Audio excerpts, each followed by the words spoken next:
Hi viewers, welcome to this channel. ముందుగా అయితే ఇక్కడ మీకు ఒకటి చెప్పదలిచాను. మొన్న వచ్చేసరికి రిజల్ట్స్ వచ్చేసరికి బై మిస్టేక్ అది షార్ట్ పట్టడం అయితే జరిగిందండి. అది ఏంటంటే జనరల్గా పాతది, అది అప్పటి వరకు ఎర్రర్ వచ్చింది అది వెబ్సైటు.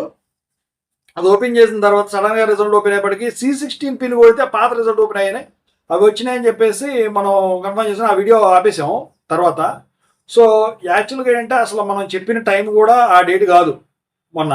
అయితే ఇప్పుడు చాలా మంది అడుగుతా ఉన్నారు ఈ రిజల్ట్స్ ఏంటి అది అంటే ఏంటి. దానికన్నా ముందు ఏంటంటే ఇంజనీరింగ్ డ్రాయింగ్ పేపర్ వాల్యుయేషన్ ఎలా జరుగుతుంది ఏంటని.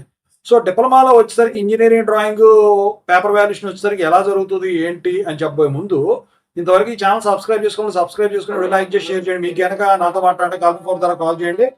ఇక డిప్లొమా అయిపోయిన వాళ్ళేమో తెలుగు ఇంజనీరింగ్ ఎడ్యుకేషన్ టెలిగ్రామ్ ఛానల్లో, డిప్లొమా చదివే వాళ్ళేమో ఏపీటీజీ డిప్లొమా ఛానల్లో జాయిన్ అవ్వండి. టాపిక్లో వెళితే ఇంజనీరింగ్ డ్రాయింగ్ వచ్చేసరికి ఎలా ఉంటుందంటే అండి, ప్రతిదీ కూడా డైమెన్షన్స్ కరెక్ట్గా ఉంటేనే పేపర్ వాల్యుయేషన్లో మీకు మార్కులు పడతాయండి. లేకపోతే మాత్రం అవి అంత ఇదిగా మార్కులు వేరు. ఎందుకంటే మీరు స్కేల్తో కానీ వెయిట్తో కానీ కొట్టారంటే డ్రాఫ్ట్ యూజ్ చేయకుండా, లెంగ్త్ క్యాలిక్యులేట్ చేయకుండా, డైమెన్షన్స్ కరెక్ట్గా ఇవ్వకుండా వాళ్ళు వచ్చేసరికి మొత్తం ఫార్ములాస్ వేసుకుంటారు. ఫర్ ఎగ్జాంపుల్ ఈ A²+B² + 2AB ఫార్ములా ఉంటుంది కదా, A+B² ఆ టైప్లో.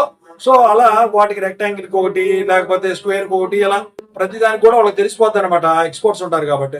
ఆ డైమెన్షన్స్ అనేవి కానీ కరెక్ట్గా మీరు మెన్షన్ చేయకపోయినా, డైమెన్షన్స్ కరెక్ట్గా లేకపోయినా మొత్తం మీరు గీస్తే తప్పు వస్తుంది. బొమ్మ కరెక్ట్గా రావచ్చు, కానీ వాళ్ళు ఇచ్చిన ప్రాబ్లంలో డైమెన్షన్స్ ఏవైతే ఉంటాయో, లెంగ్త్స్, హైట్స్, ఇవన్నీ కూడా యాంగిల్స్తో సహా కూడా ప్రతిదీ కూడా వాళ్ళు కౌంట్ చేయడం అయితే జరుగుతుంది. ఓకేనా? మీరు బొమ్మ వచ్చింది కదా, నేను అది యాంగిల్ కరెక్ట్గా రాకపోయినా ఇట్లా వేసేసాను అట్లా కాదు. మీరు క్యాల్కులేట్ చేసుకొని వేసుకుంటారు కదా దానికి అక్కడ, దాన్ని బట్టే వాళ్ళకి తెలిసిపోతుంది అనమాట. ఇంజనీరింగ్ డ్రాయింగ్ పేపర్ వాల్యుయేషన్ మాత్రం చాలా స్ట్రిక్ట్గా జరుగుతుందండి. ఇక రిజల్ట్స్ గురించి అంటారా, June 3 వచ్చేదానికి ఛాన్సులు ఉన్నాయి. ఇది కూడా ఎక్స్పెక్టెడే. నేను అందుకే కూడా ఎప్పుడూ కూడా ఈ డేట్కి వస్తే ఆ డేట్కి వచ్చి ఎక్స్పెక్టెడ్ మాత్రమే చెప్తున్నా. ఎందుకంటే చిన్న తేడా అయిందనుకోండి, పొరపాటున మనం బై మిస్టేక్ ఏదైనా ఇది చేసామనుకోండి, వీడియో చాలా ఇది వస్తాయి అనమాట. సో మీరు చెప్పాల్సిన పనుల. ఓకేనా? ఓవరాల్గా అయితే ఇదండి. Thank you so much.